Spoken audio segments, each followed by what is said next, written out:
ఓం సాయిరామ్. సాయినాథుని భక్తులందరికీ నమస్కారం. ఈ వీడియో మీకోసమే. బిడ్డ, మీరు ఏ పని మొదలుపెట్టినా మధ్యలోనే ఆగిపోతుందా?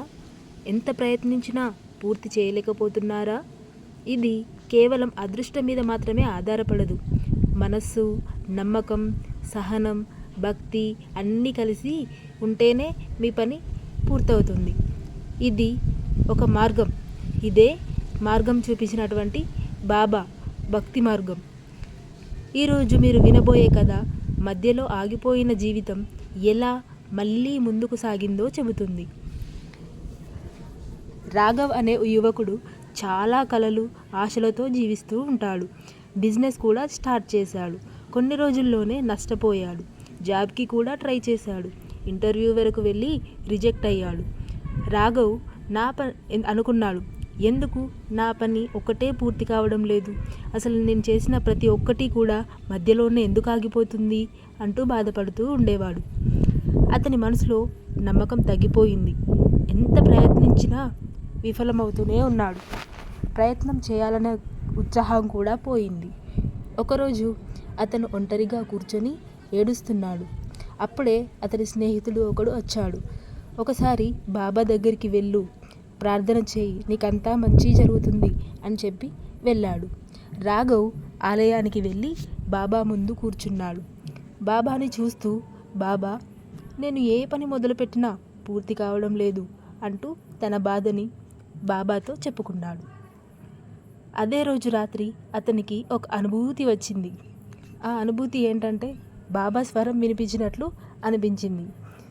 బాబా స్వరంతో, బిడ్డ, శ్రద్ధగా ఉండు, భక్తిని పాటించు, మధ్యలో వదిలివేయడం నీ అలవాటు, దాన్ని మార్చుకో అని ఒక మాట వినిపించింది. ఆ రోజు నుంచి రాఘవ్ ఒక నిర్ణయానికి వచ్చాడు. ఏ పని అయినా పూర్తి చేసే వరకు ఆగకూడదు అనుకున్నాడు. ప్రతిరోజు ఉదయం బాబాని ప్రార్థన చేశాడు. మంత్రాన్ని కూడా జపించేవాడు. ఇలా కొన్ని నెలలు గడిచిన తర్వాత అతని కష్టం ఫలించింది. బిజినెస్ మళ్ళీ స్టార్ట్ చేశాడు. ఈసారి సక్సెస్ అయ్యాడు. రాఘవ్ ఇదంతా కూడా బాబా కృప మరియు నా పట్టుదల అని అనుకున్నాడు.